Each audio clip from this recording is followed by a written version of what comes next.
Hello and welcome to the Walk in Love podcast. I'm TJ. And I'm Brooke. And today we are going to get into it. About as specific as I can be. Thank you for listening, and thank you for watching, and thank you for making us a part of your week, you beautiful butt clenchers. Oh. We are, I forget what episode we're on. I think 138. Of the Walk in Love podcast, which feels crazy. It also feels like Brooke was saying the other day that she is like, I used to want people to start at the beginning, and now I don't, because I feel like it, when you do this type of thing, it takes time till you realize, oh, this is the version. This is it. Like till you find your groove and feel like, there it is. You could jump in at any point now, and I think you'd hopefully hit a good one. I'm no longer saying go back to the beginning because I'm like, yikes. Yeah, so. Which is funny because it's actually probably not all that yikes. No, we should go back and listen to the actual first one. I feel like it feels like a whole lifetime ago. It's a lot shorter. Yeah. I feel like specifically with Daisy, Daisy was conceived. Wow. Okay. Here we are. Where I'm starting. Daisy. Hey, you said we were going to get into it. Here we go. Yeah, I have a lot of questions. Number one, how dare you? This will make sense once I tell the story. Daisy was, we found out we were pregnant with Daisy. We lived in Pennsylvania. Mm-hmm. We had no plan, no thought to moving to Maui. No. And so to me, Daisy feels like she's of two different worlds. Like this world of like, hey, let's try to have a third kid. Yeah, and we're just like, we kind of have a vision and idea of what that would look like. Maybe we would try to buy a bigger home in Pennsylvania. Like there was just like, that was one version. And then it was like, oh, she was born in this like, I couldn't have ever even described it scenario. Mm-hmm. And so just like, when I look at her, are you referring to the bank lobby specifically, or well, that is part of it. That is part of it. And if you want a podcast, if you're new here, the one Daisy's birth story is a pretty good one to go back to. A lot of tears in that one, not from Brooke, but from me. You go back to the other birth stories, and those have a lot of tears. Yeah, the third time, it was your turn to weep. It's my turn to weep, not at the hospital. But yeah, I just like anytime I'm like playing with her or holding her or like, not anytime, but there are times where I'm just like, man, your life is so much different than when I first expected when I first had vision for your life. Yes. And that's the part that's just like. Kind of mind blowing. Yeah. What? What are we doing? So yeah. I don't know how you got there, but I've been thinking about it, and so I just wanted to start there. Crazy. You were talking about not starting at the beginning of the podcast. Yes, that's what got us. Yeah, we are. So in the past, I go to this annual thing called Integrated Biannual. I go twice a year. In the past, I've unloaded everything in 2 episodes, but this time we're taking our time, and I like it more. I love it. I feel like I like it more. Plus, I still don't know what the rest of your notes say. So I'm just like, I'm really along for the ride. And so last week I hinted at a conversation that a talk that was given and Integrated that like some of the guys didn't necessarily agree with. Uh-huh. I was sort of in that boat. I think no one just disagreed with it entirely.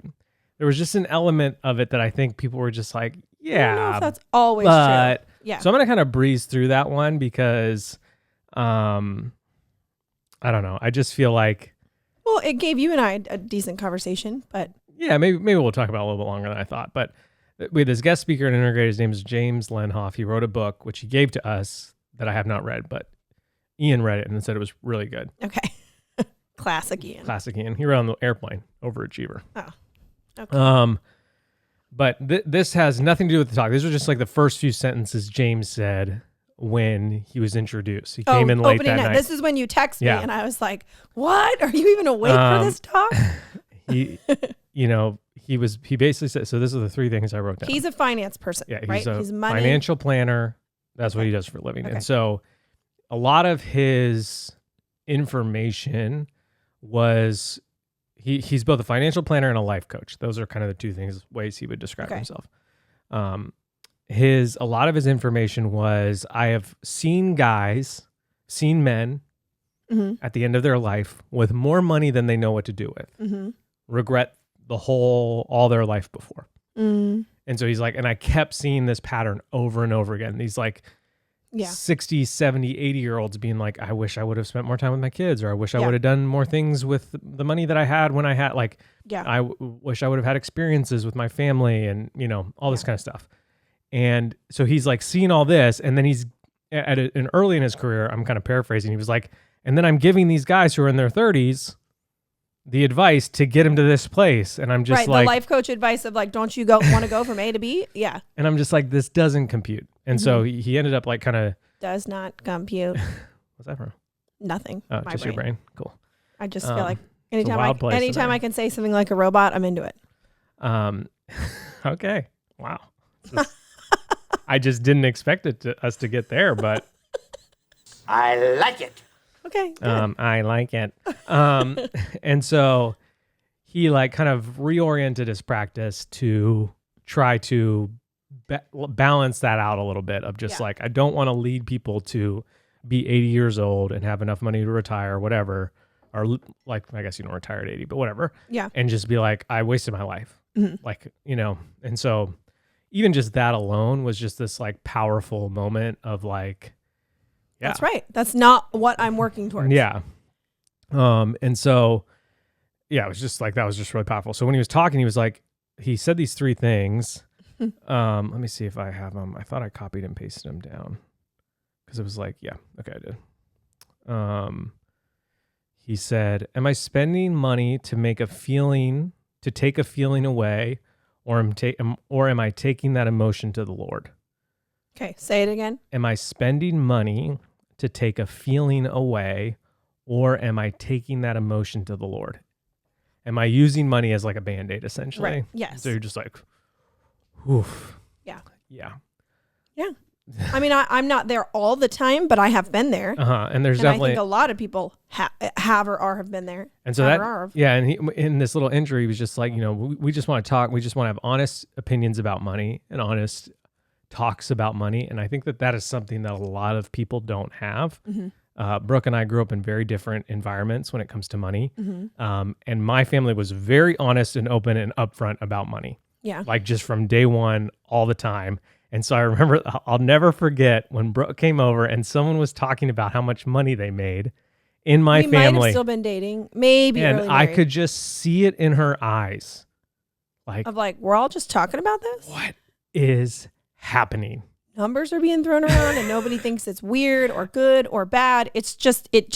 It just is. And so I never realized that until I met Brooke, and I was just like, oh yeah, that's just always how it's been. And I think that's part of like, I grew up in a missionary family.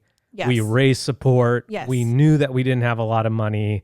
My parents did a pretty good job of disguising that. Right.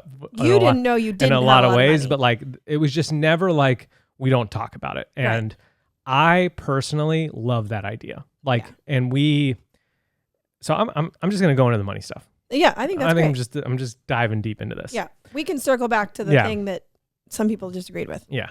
So, Brooke's family was a little bit more like, I don't know, nebulous. Yeah. Or it just wasn't talked about. Yeah.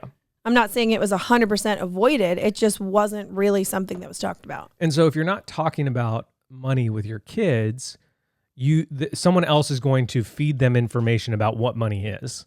And so you are going and how to think and feel about it. And then, then you watch television or entertainment, and you can just get a lot of like really weird views about money and resources and what to do with it. And like, you can live out of a heart of abundance, or you can live out of like a scarcity mindset. And there's just a lot of things that can happen. And so one of the times we talked, James was talking about how he thinks the number one mistake, I'm going to skip down to this talk because I think we're kind of heading that way. Okay. He said the number one mistake parents make about money is they try to protect their kids from using it poorly. And I've seen this really great meme that I think describes it perfectly. It It's like I went to get a tattoo at 17 years old, and I had to have my parents' signature, and so I wasn't able to get one, and I ran out of the tattoo parlor crying. Mm-hmm. 6 months later, I was allowed to take out a $200,000 loan to go to college for a degree in, women's studies or whatever. It's just like these things do not compute. They're not like, and so we end up, because we don't let our kids fail with money at a young age. When not much is at stake, they end up failing at money when, just you listening to this probably know half dozen people who are just drowning in college debt. With a degree or any debt, but college is specific, like a big one. That's a big one. With a degree in something that they don't use. And so because at 18, they were allowed to take on this massive loan in the name of, this is what you do. Right. And they didn't have the wherewithal, or they weren't taught, or they weren't coached to be like, are you sure? Yes. It was just like, this is what society does. Take out this big loan and here you go. Mm-hmm. And so now, or, because you're getting into the college thing, like specifically people just were pressured by parents or whoever to go to school. And that was the number one pressure point. And the money wasn't even like we're not even going to talk you'll about take care all of this. That. Yeah. It's just, that's just part of it. Everyone does it. Like, I feel like it wasn't even talked about. And so, so it was just like, okay. And Brooke and I have had lots of conversations about like how to introduce our kids to money and what that looks like. And, and we've never really pulled the trigger. Like it's always been like we had some envelopes for a little while, like with dollar bills. And so there was a lot of conversation going on. And then James was like, man, there's an app on your phone that will be like your saving grace in terms of teaching your kids how to deal with money. It's called Greenlight. And we downloaded it. And so basically it's like an app. It's awesome. And it's a parent, like it's basically like I'm the bank. Yes. In this app, I can deposit however much money into the bank that I need. And then my kids each have an account and they have a debit card. And I can set up an allowance for that debit card. I can tell them how much money will go to the spending version of that debit card, to the savings, to the giving. Right. And it's like all built in. So me and you, our actual bank account, right? Yeah. Is funding this app's account. Yes. And we've decided how much the girls get, and then you've set percentages of that amount that are going to divvy out into. And they kind of they have that kind of built in, so like you can adjust the percentages, but it's like nicely built in already. And it's like and so James's main thing was like he was specifically with the envelopes. He was like, your kids will probably grow up never using cash, and so we're teaching them with a tool that they really won't use. And so they'll, and again, it's not hard to jump from cash to seeing the number, but he's just like, it's just another way to like make sure that they understand how this works, that this is real money when you swipe it. It's not free money on a card. It's not free money on a card. And so it was just like, okay. And so his recommendation, which is what he's done with his kids, is you give them an allowance. And there was some differing opinions on this. Yeah. His recommendation is you give them allowance every week based on the age that they are. So June just got her first allowance on Monday. She's 7. For $7. Okay. It divvied out, so she has $4.60 or 90 cents in her actual spending account. Yeah. She wants to buy this like twirly scarf thing, which is classic June, for $40. Yep. And it will take 10 weeks to get there. Yeah. And she is already wrestling with the idea of why is it going to take so long? Oh. How can I make more money? She's asked me that multiple times today. Did I catch her staring at the debit card with her name on it? Like she opened the door. She's literally just looking at it like, oh, okay. Someday you will have enough and that scarf will be mine. Get it, girl. And so James, he was like, I like the idea of allowance just being a part of this family. Like this is just test money. You're just learning the ropes with how to deal with money. So June is getting $7 because that's from here on out. We've decided that's just part of being part of our family. Yep. She's not earning it with chores. Nope. She's not reading books just for like, it or whatever. You're just giving them training ground. Like it's basically just training money. Right. And it can, there's varying ways you can decide on the amount, but I think the age is just a nice, easy way. And so so Sunny got $4. Yeah. Yeah. And so then he talks about $2 to how spend right for 2 years, one of his sons bought the dumbest stuff ever. Like he told one story about just like he saw this rocket in the store that you like step on, and it shoots it up and shoots up to 500 feet in the air. Right. And so he's like, "Are you sure you want to buy this?" And he's like, "Yep." And he's like, "All right, let me check the account." He had enough money, so they went up to the counter, they bought the rocket, and they took it home, they unwrapped it, and stepped on it or water or whatever it was, and it just went, and just like, oh, that's not a metaphor for life. Sometimes I don't know what is. I often feel like my life is like, my expectations were 500 feet high. Okay. It went 6. Cool. Adjust. I'm going to start Googling bridges. And so he said that for 2 years, his son bought stuff like that. Yeah. And he was just like, the dad. It just killed him because like there are so many times, and Jordan Peterson has a lot of information on this, is we want to allow our kids to do dangerous things under supervision. Yes. Because that's the only way they will learn how to do dangerous things. Right. And so people have taken that clip, and I actually just saw a reel the other day of that clip of Jordan talking, and this girl is cutting watermelon. And she's probably like 11. Yeah. It's a weird way to cut a watermelon. Right. But like the mom is just standing there videoing it. And I just like, I love that idea of this, that we're just constantly training our kids, and that we just need to loosen the grip a little bit and allow them to fail a little bit more. Yes. And that is such... While we're next to them and while we're watching and while they're under our roof. Yep. And it like, And so this Greenlight app, was allowing James to let his kid fail with money for 2 years. And then he said, and then after 2 years of buying a bunch of stuff that was usually ended up in the trash can or we donated, he said, I think I'm done spending my money on dumb stuff. Yeah.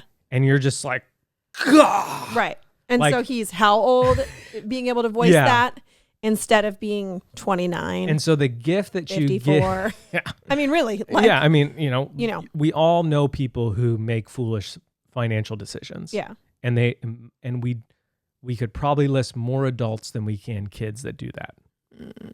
And so because adults have money. Yeah. And so what a gift to give your child. Yeah.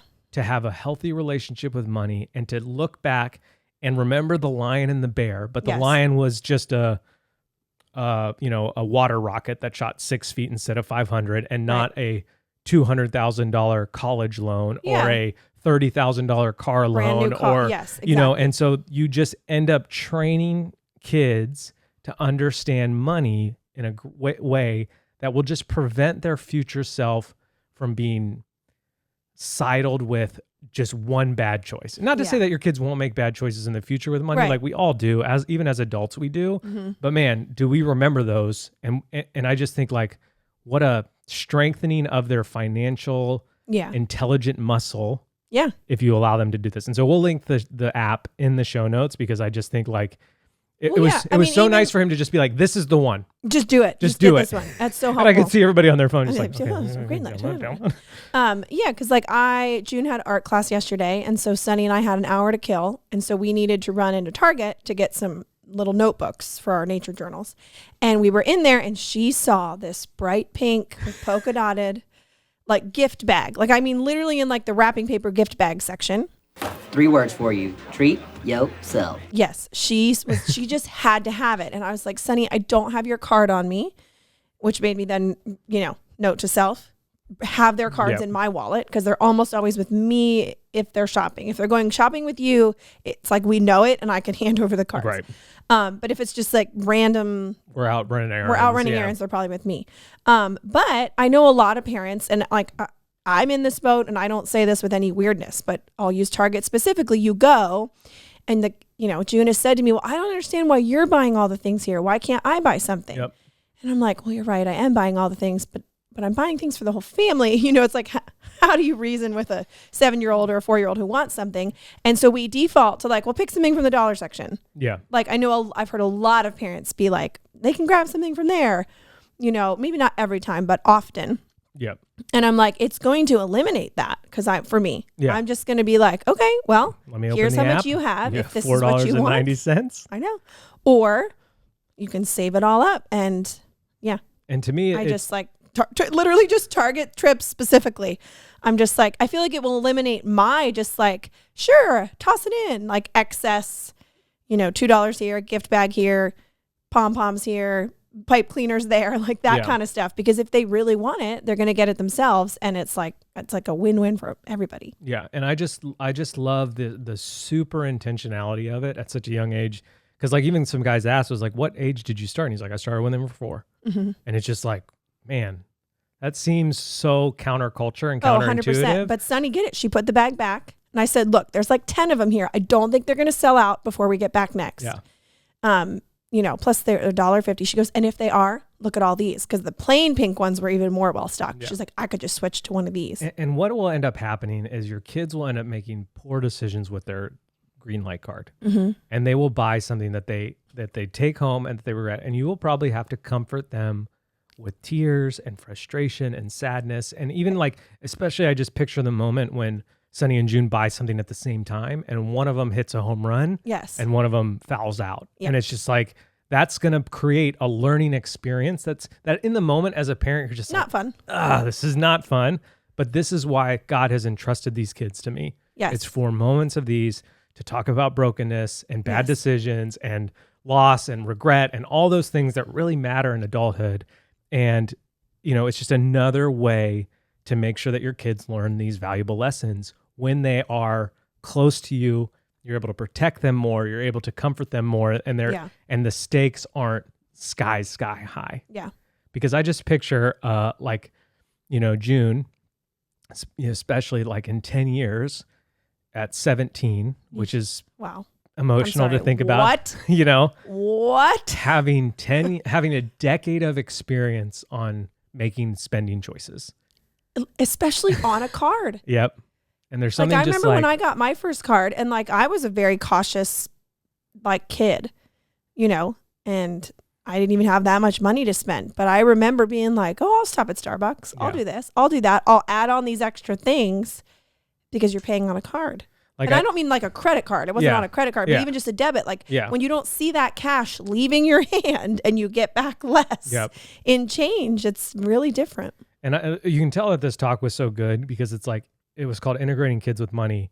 And I have 5 lines of notes because I think I was just like, oh, I'm all in. Like the second he started talking, I'm just like, here are all my chips. Yeah. I'm in. I'm downloading the app. But the line I wrote down was, give your kids the space to fail with their money. Mm-hmm. And that is just like the lesson that I think that app will really help people teach. And then the other thing that he said is that the bank of mom and dad pays 10%. And so if you then now can teach your kids like, hey, if you leave this money in here, you earn 10% interest, and that adds up, and so you're again, just giving kids super healthy habits in a totally manageable way that allows them to, benefit their future. A couple of guys threw out that they don't pay for chores. Some guys paid for chores. I think it was kind of a mix in the room of how do you do your allowance? Do you earn it? I think like because we've talked about it since this conversation started of just like, this is the one topic that Brooke and I have talked about before the podcast. Yeah. Is like, I feel like, and Jeff gave me this advice early on, is like, he's like, I want my kids to learn about money sans work, like just understand money. Yes. And then later when they're a little older and they've had a little more experience, then attach it to the work. Right. And show that like, and again, I think this is like up to the parent, up to the family culture, all that kind of stuff. But, even us, we were just talking about it the other day that like 10 feels like a good age to be like, okay, you get this for being part of our family. Like you're going to get the $10. This is it. 10. And maybe now we come up with ways where like, if you want to increase, if you want to grow, like if you like, here are other ways. Yeah. And over the next few years, we have plans to like integrate business and understanding business into our homeschool sort of world. And hopefully that, because we want our kids to work for themselves and to build something themselves. And so, and I know some families, like just getting into like paying your kids for other things. I know quite a few or I know of, I don't know them personally, quite a few families who paid their kids to read books. And I'm talking like through high school. Yeah. Like, and not just like willy-nilly any book. Like, I'm paying you to read this specific book, and just like all the deep literature and stuff that's out there, so that they went off to college having read just this vast library of stuff. And I think as the kids got older, I know that they paid more per book. Yeah. You know, like, so the kids like really wanted to finish that, you know, massive novel. Yeah. Cause we even talked about that recently of just like June's asking, we really want to make reading a priority. We kind of got off to a rocky start with reading because we switched curriculums halfway through her learning. And so it's like, maybe this is a way that we do that now that she kind of like it clicked for her. Oh, in the last 2 days, well, she figured out what she wanted. Yeah. For a while, she was like, okay, cool. And then it wasn't until she saw something on Amazon that we've looked at before, but she was just like, how much is it? And the lesson of like 10 weeks for this one thing. Yeah. And it's like, she's like, I can't do it. I'm not going to be alive 10 weeks from now. And I was like, okay, well, all right. All right. You can do it. And so, yeah, I was just like super encouraged by that. Like, this is something that I think culturally it's like, oh, our kids will learn that eventually. Like, that's kind of just the general attitude of parenting of like, oh, sometimes we'll get to that eventually. Like, and we don't set aside like actual milestones and places where we put, you know, the stake in the ground that says, okay, now we're going to focus on this. Okay, we do though. It's over the dumbest stuff. You know what I mean, though? It's like, do they know all their state capitals? Yeah. Do they know? Like, I don't know. You and I don't. That's why I said that one. Because it's like, you know, I'm not saying don't I don't know them all. Teach your kids their state capitals. But I'm saying, like, there's such a heavy emphasis on like, do they know their state capitals? So heavy. Or do they know how to play soccer? And then they turn 18 and they sort of remember these things. Okay, you can Google that, and unless it's your profession. You don't need any of this. I mean, not saying you can't love a sport 100%. For your life. And sports are very good in a lot of ways. Being that black and white. No. I hope you get what I'm saying. Just like. But then they're just like, I don't know how to balance a budget. I don't know how much. I don't know the difference between what I spend. The concept of, and I don't feel comfortable saving money or tithing money or giving away money because I need all of it. Yeah. You know, all that kind of stuff. And so so I are you gonna say the line about regret? It's the one I've been waiting for this whole time. No, maybe I didn't. It's the one you text me with the fire emojis. I don't think I have it written down. What? I think maybe I just text you. Maybe you just texted to me directly. Oh, I'm gonna butcher it though. Maybe I can scroll up and find it. You can scroll back far enough. Okay, hold on, everybody. TJ, you can talk about something else. Do you want to bring up the thing that some people disagreed with, just briefly? Yeah. So while Brooke's looking for this text, and Ian and I talked to a therapist friend of ours. I don't know if he's a therapist. He's more like a counselor, who was like, oh, I know who teaches this method. Yeah. Have you ever heard of this? Yeah. So the idea was that circumstances are equal. So imagine a circumstance are neutral.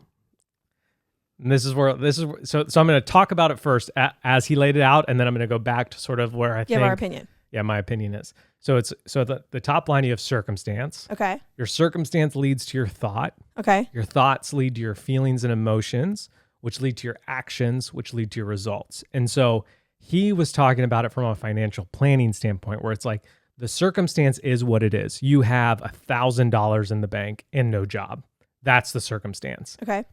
How your thought about that circumstance will determine your emotions, your actions, and your results. And so what he was saying is that after the circumstance, and I agree with this, I do, that the next 4, thought, feeling, action, result, will determine what you do about that circumstance.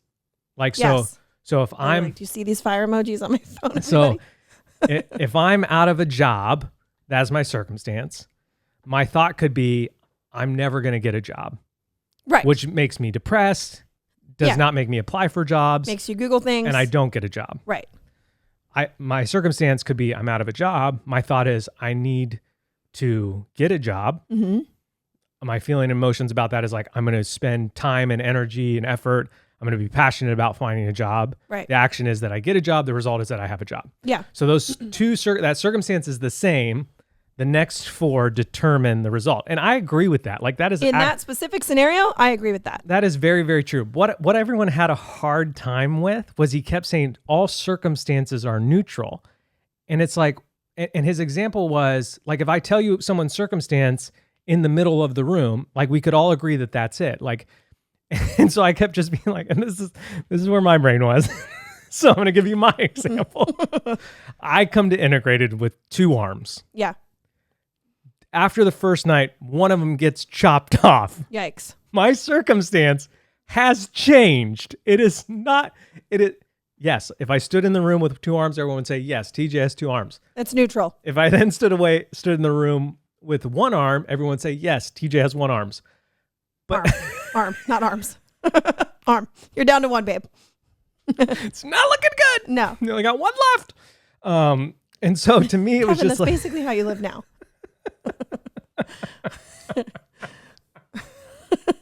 Oh, I wish I had that clip, but Yeah. I don't. And so it was just like, I felt like the circumstances neutral, which like circumstances are there. They just Yes. exist. Right. I don't necessarily think that they're neutral. And that's what everyone kept having a hard time with is like, if someone has incredible, serious trauma. Well, okay. This is Okay. new in the moment for me. So Okay. stick with me. If I stood in the center of the room months ago, people would say, yeah, Brooke has voice issues. We could all agree on that. 100%. But the way that we could all agree, though, that the way that impacts my life is not neutral, right? Well, is that kind of what you're saying? so it's like your circumstance, let's use your voice. Okay. You can't talk. right. The thought is you could have 2 thoughts. I guess that's where the rubber hits the road is like, Yeah.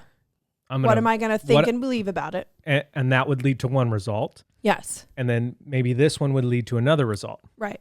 And so I definitely understand it as a personal self-reflection of just like, Yeah. like, here's a great example. Business this year has been down. Right. My thought about that is it could be, and this is me being totally honest. You're just speaking as yourself. As this myself. is your example. Business is down this year. That Yeah. circumstance for me is like, well, that's different. There's a different circumstance now. Circumstance doesn't feel neutral to you. No, because it We're changed. comparing it to something else. And that's usually how business and life works. Yeah. But what I think the process allows me to do, I both disagree with the process and I agree with it. I think that it is a helpful tool, but I think if you approached this tool to someone who is going through some serious, hard stuff. trauma, you would feel kind of heartless. Yeah, super heartless. And so no compassion. That it felt Yeah. a little, and I think that was, we're in a group of Christian men, and James didn't mean it to be like, No, I don't think so. But it was just like, you could tell that these guys were like, no, I want to feel compassion and I want to like, anyways. So business is down this year. I could have 2 separate thoughts. One thought is, well, here are the reasons. Maybe let's try this, or, it could be this, it could be this. And one thought would be, everything's going under. This is the beginning of the end. Yeah. So let's start with this is the beginning of the end. Okay.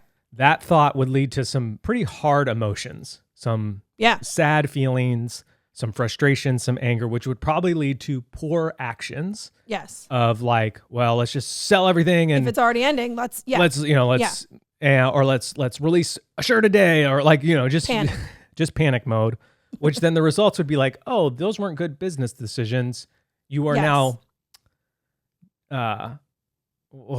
now making your circumstance a reality because of those 4. Now it really is the beginning of the end. Because, Is that what you're saying? Because of all that just and then you go through that again and you're like spiraling down. Yes. Or it could be like, business is down this year. Well, gas is more expensive. We're in a recession. Like, people now have more things to do with their money. They're not at home just shopping on e-commerce. Like, we didn't do any reprints the first collection. Like we have had these conversations about like, why is it down? What do we think it is? Okay. Those thoughts are like, okay, well, how I feel about those thoughts is it feels, those emotions are like, it's a little bit out of my control. Yeah. And that's okay, because I trust in a God that's greater than my business and my life and all that things. And so now my actions will be, let's just stay the course. We'll live with less. We'll adjust our budget. We'll adjust our expectations. We'll try to make better financial decisions. We'll be more critical of the collections that we release. And we'll, like, Brooke and I have a moment now for every collection. We're like, it's time to be brutal. And it's like, get rid of that design. It's like Friends. We both get a lot of vetoes. Yeah. Should we name the baby Vito? And then now the results are, okay, it's down, but it's down and it's consistently down, meaning that I think some of my thoughts were accurate. Yeah. Mm-hmm. And so as like a personal self-correcting spiral tool. Yes. Incredible. Right. What if I viewed this circumstance up here as neutral, and then, yeah, I agree. And so like but I do feel like if someone came to me and was like, hey, I'm super depressed, I'm like, okay, well, that's the circumstance. That's neutral. Just be like, I think it's not super, it's just not very compassionate. And I think that's where people just like had issue with it. Yeah. And it wasn't even an issue. It was just like, let's talk about this and kind of make this more robust. Yeah. And more of a helpful tool. Like, I think a good comparison would be like the Enneagram. Right. Like the Enneagram is a great tool, but it's like if someone comes to me and they're like, I'm depressed, you're like, well, that's because you're a 4. It's like, well, that's not very helpful. That's not really what the tool's for. That's not what the tool's for. Like that eliminates the like human element of it, and just like the fact that we're all struggling or all going through something. Yeah. And so so after the fact, and after I've been thinking about it a lot, I definitely see the benefit of it.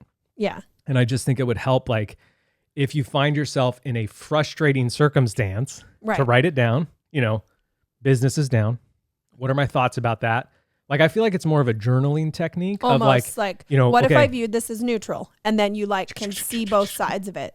And then I think it would lead to some more positive results, because like I think all that stuff, thoughts, feelings, actions, can happen very quickly. Oh, so fast in your mind. I think if it allows you, if this sort of process allows you to just pause for a little bit, it will then end up being way beneficial, because I think it will produce better results. Because anytime you like contemplate on something or think on something a little bit longer and don't just act because of your thoughts, feelings, and emotions, bam, I'm going to act. Yeah. Then I think you'll make better decisions in the long run. So I definitely see the value of the tool. I just didn't feel like. Well, I think it ties in with money well. Yeah, 100%. Because money, as a tool in life, money is neutral. Yep.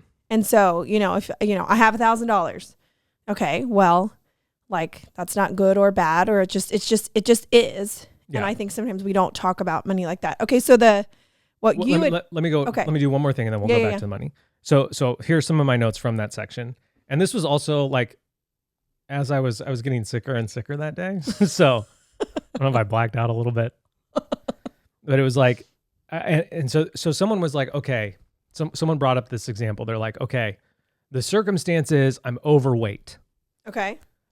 Changing my thought of being like, I'm skinny, or I'm going to be fine. Yeah. Or whatever. Doesn't change the fact that I'm overweight. Right. And so James was like, that's true. That's 100% true. Or like, and he's like, so what you need to do and what you need to train yourself in is having what he called a bridge thought, that like, I'm a person who is trying to be healthier.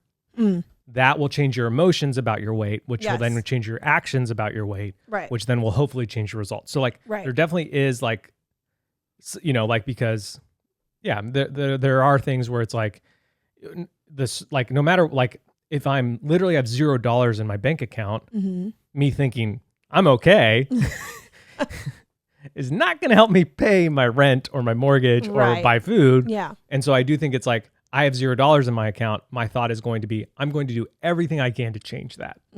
Then I think it allows you to make better decisions. But there was just that sort of like that bridge thought idea of like, okay, I know I'm not where I want to be.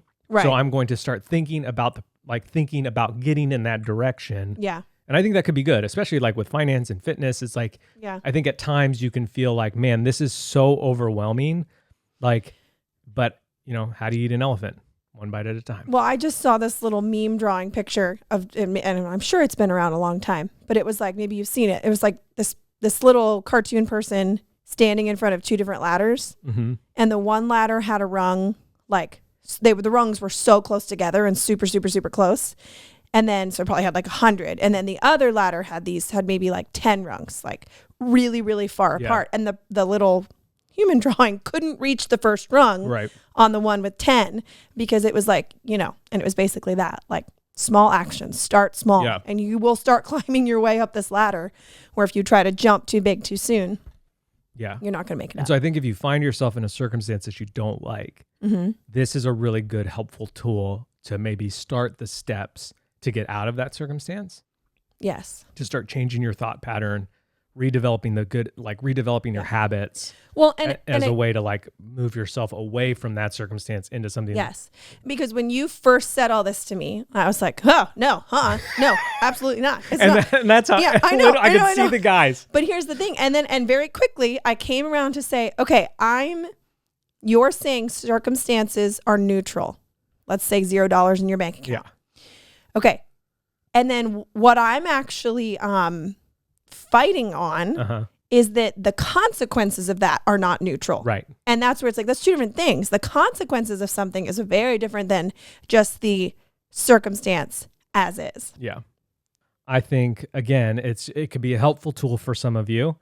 But I don't know if I would use it in sort of like peer-to-peer conversation unless they know. Unless it's like, okay, let's go through this. Unless they know what we're talking about. Like now that Brooke and I have talked about it, I think if she is finding herself in a frustrating circumstance or something that's just like, I could sit down, maybe not in the heat of the moment, but say, hey, let's run this through this thing. Let's have some dialogue about it. Yeah. Again, I think it's just helpful language. It's another way to approach I don't want to say problem, but that's how it feels to me. Like, you wouldn't be like, I'm as fit as I've ever been. That's the circumstance. What are my thoughts, feelings, emotions, actions, results? Like, it tends to be towards something that like, ooh, this is a tension point, or like this, makes my butt clench a little bit. Like this might be the perfect tool to unclench the butt.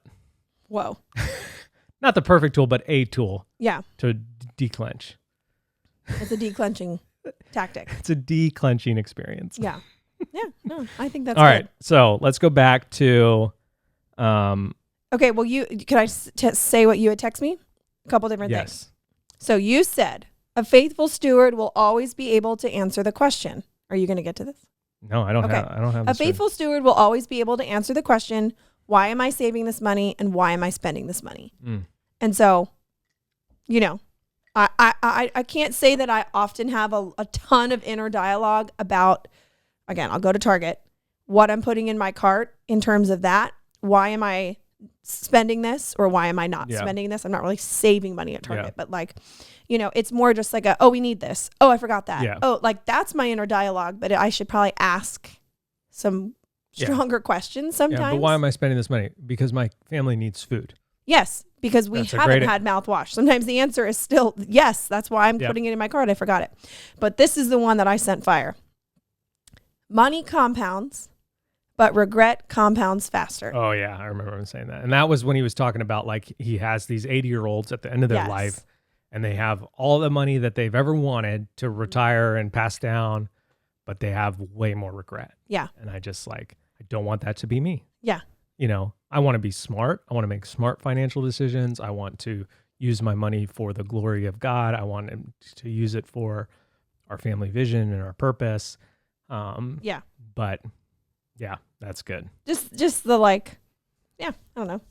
Because you can get so sucked into the like, I'm not saying don't save money, but just the like, just the tension and the like all consuming thoughts about money and your life, whether you have a lot or a little, like either way, it can. And we've had both. We've been in both scenarios where we've had plenty. And it's like, if I could just remember that regret again, either way.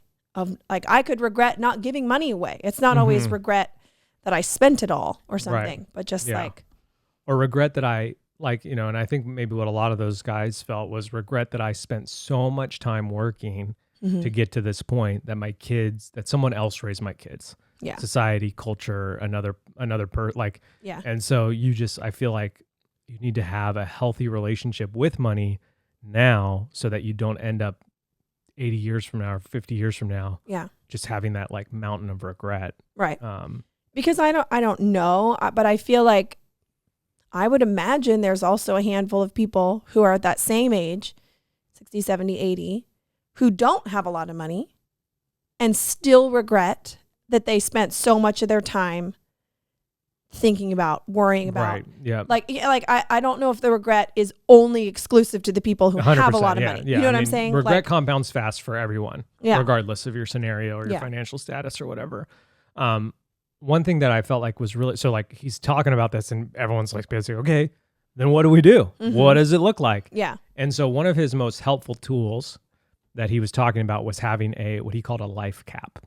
And so this is such a great idea. And I feel like Brooke and I were like 80% of the way there. And then this gave me the language to be like, okay, there it is. Like that's what we're trying to talk about, but we don't know how to talk about it. And so essentially what he's saying is like, figure out your life cap. And like that is going to differ wildly between who you are, where you live, how many people are in your family, how many businesses you own. Like it can be such a wild number, but I'm going to do simple math for the sake of just easeability. So let's say, and this is a dream scenario.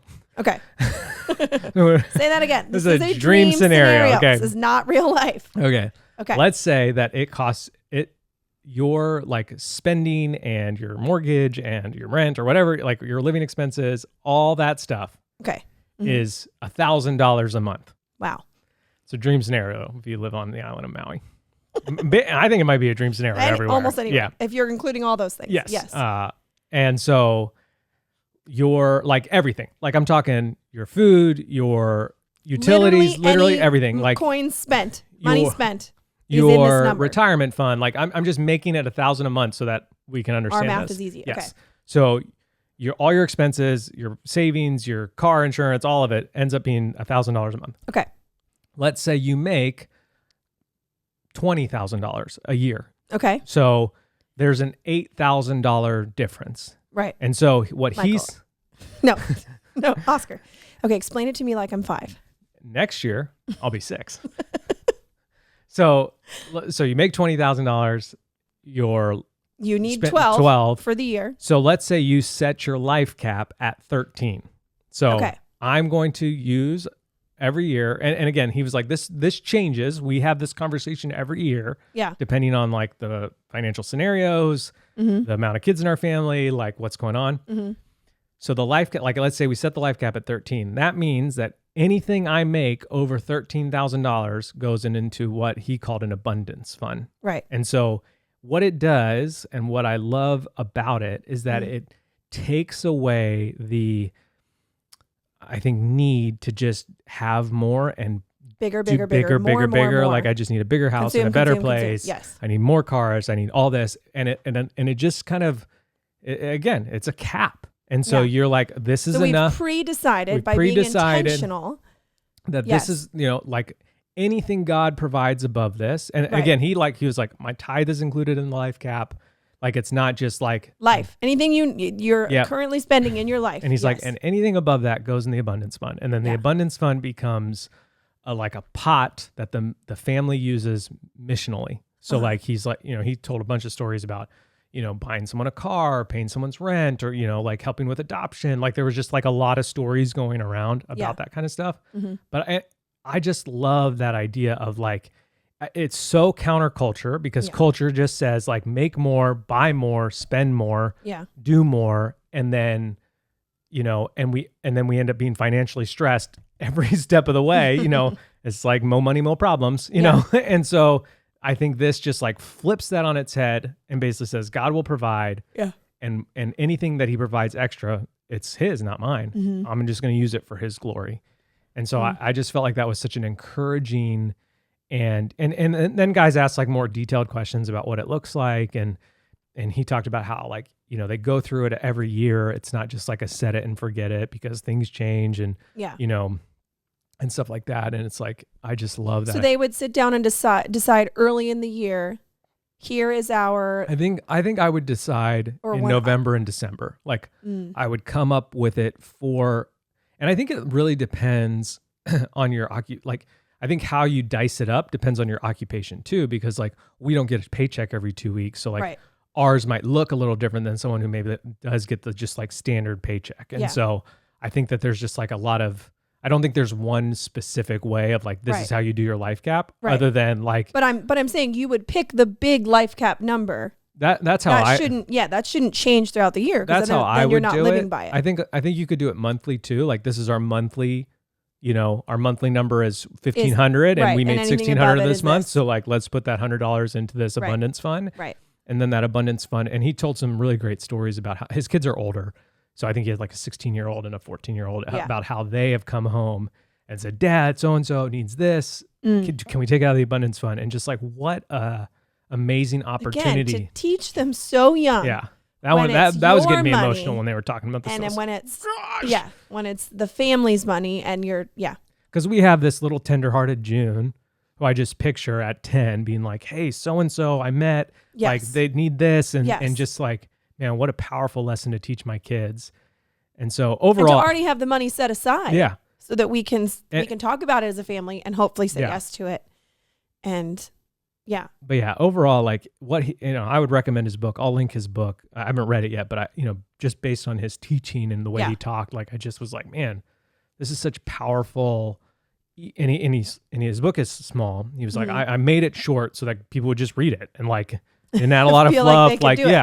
Yeah. And so, just as an encouragement like that, I think money, obviously the way that we try to live is that all money is the Lord's and we're just trying to use it to glorify him. And so I think having conversations like this are super beneficial to that broader idea because then it allows you to get way more specific. Like people were talking about like having investment strategies as a family and like all this stuff.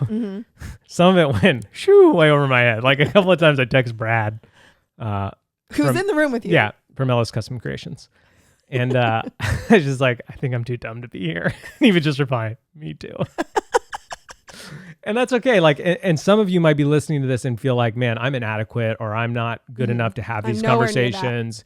And I think the lesson to be learned is like, if we don't have these conversations when we're, in college or kids or whatever, we might not ever have them. And then we and then that regret compounds and we think, man, I think I could have been a more faithful steward my whole life. Yeah. If I had the perspective at the end of my life that I do now, like, you know what I mean? Yes. And I just think that there's just a lot of, and so especially if you're married, money can be super dicey topic depending on how you're raised and where you come from and all this kind of stuff. But I just think it's worth having these conversations. And if you don't hear anything from this podcast, I think that the kid thing is just so valuable. If you have kids and well, I would also imagine that if you and your spouse are on board to start teaching your kids young, but you feel like talking about money between each other is kind of dicey and tricky, I would hope that as you have these conversations with your kids, maybe it softens the topic a little bit for you guys to talk about it individually, like together as a couple. Yeah. Because that's what kids do. Like when you have kids, you realize some of the stuff that you used to fight over or bicker about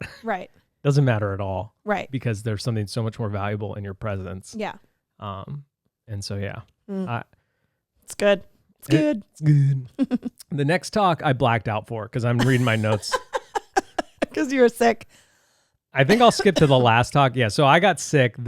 He gave this talk in the morning, the circumstance one. And then after lunch, he gave the kids money talk one. And then he gave another one, which I was starting to feel pretty sick at that point. Yeah. And then Jeff gave a devotion in the morning, Jeff and Jeremy, which was good. But again, I was still like, oh. Yeah. And then the last session was called Shalom in the Home by Dr. Josh Straub. Ooh. So we're saving that for next week. Saving that one for next week because it was Chef's Kiss. Chef's Kiss. Our girls have started doing that. Yes. Like after anything they eat. As long as they think it's good. Dad, look, watch. Chef's Kiss. You know that means it's good. Like, yes, I do. I know. We're the one who told you that. Taught you that. Do you have any sort of news or information or things that need to be shared? Oh, boy. The next collection comes out October 14th. Yep. We're wearing items from it. Well, designs from it. So you can see 2 reprints coming back. That'll be glorious. Yeah. I don't know. That's kind of it, right? We have a Instagram for the Walk in Love podcast. It's Walk in Love podcast on Instagram.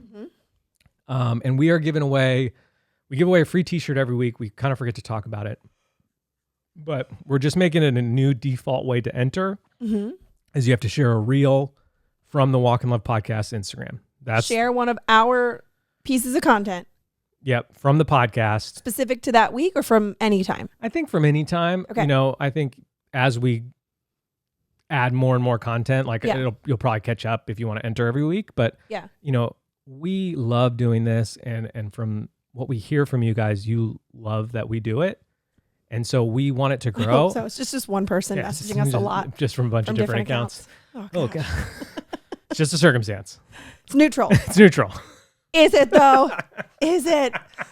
No, it is. But yeah, we're like, I feel like we're entering a season of life now where we are not just surviving, and we can start to like focus on growing stuff and working and, and working. And so yes. we're definitely going to be producing a lot more content that's shareable. And we hope that you guys can do that for us. Mm-hmm. And we're still on our road to 1,000 reviews on Apple Podcast and 500 reviews on Spotify. So if you haven't left a review, I thought of something to share. Okay. I just remembered. I knew you'd get there. I felt like you had something, and I was like, did. I'm just going to keep talking. Thank you. I appreciate that. Well, I was going to plug this one beauty counter thing, and then I was like, nope, that ended yesterday, so that's not helpful. No, Whoopsies. September is the last month this year that if you've never, ever bought anything, you can get 30% off your first purchase. They're going to take that code away for the holidays with all the new stuff that's coming out and all that. So if you have never made the switch to clean makeup, clean skincare, 3 words for you. Treat yourself. Yeah. I'd be happy to help you figure it out because I don't know. I feel like switching to clean because I get the question a lot, and I see it asked on other people's Instagrams too. Like, I don't know where to start. And I think that's where I saw that little visual of the 2 different ladders. Yeah. Like, I don't know. I started probably way before I switched to clean skincare. Like, I don't know, bought 1 bottle of lavender oil and like at a party and like started using that. And then it was like, okay, well now I'm going to switch out the wipes on the counter. And you literally just start climbing this rung. What, you're going to make a joke. And then 5 weeks later, you're meeting a raw milk dealer in the back of an alley. I have not gone there yet. Now, do I have friends that are doing that? Yes, absolutely.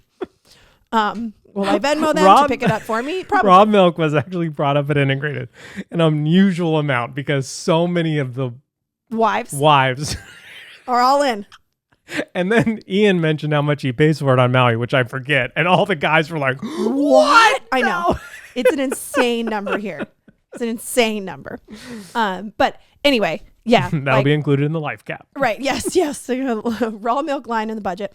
But yeah, anyway, the 30% off really adds up. Yeah. I mean, it really, really does because I recognize that Beauty Counter is very nice. It's really high performing products that are also clean.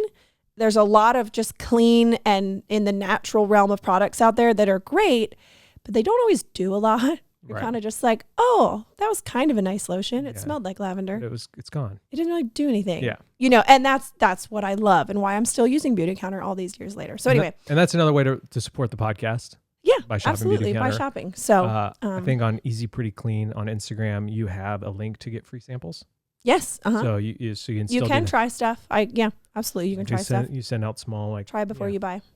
Tiny little itty bitty little samples. I mean, they're cute. They're fun. Okay. Anyway, yeah, September is the last month for that. So yeah. So hop to it. I'm happy to help you out and voice memo about it. I go online, I go click, click, click. I just was voice memoing with someone about it, and I legitimately LOL'd at her response when she said, just place my order. Clenched my butt a little bit when I placed that because it was a bigger one. She was trying to like really swap some stuff and clean up some things real fast as her makeup. Okay, I have one last thing now too. And it so, just made me laugh. All right, so on the Instagram this week, on I maybe like the first one of this episode, like the reel. Yeah. So Brooke has this brilliant idea. Oh, this is also no, we're good. Brooke has this brilliant idea. So Taylor Penton is a friend of ours. Okay. He's designed some t-shirts for us. I'm going to tell him the idea because I think it's you're so just good. giving it away. Okay. I'm not sweating. You don't think I should? No, it's fine. Because I'm looking for the ideas. No, that's fine. Go ahead. Okay. I won't give the idea away, but what I would love is for all of you to go to the Walk on the Podcast and comment on the Instagram about this episode. Yes.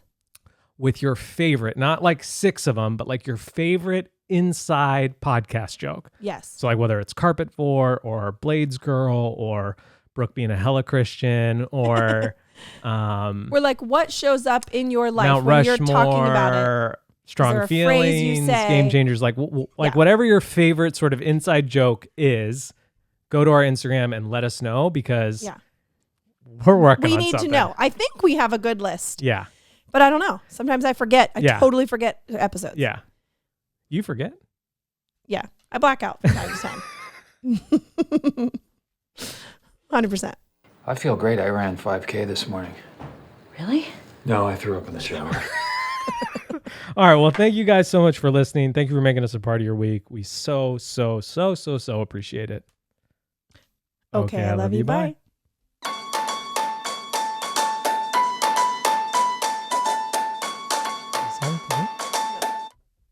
But you can add it in. I like it.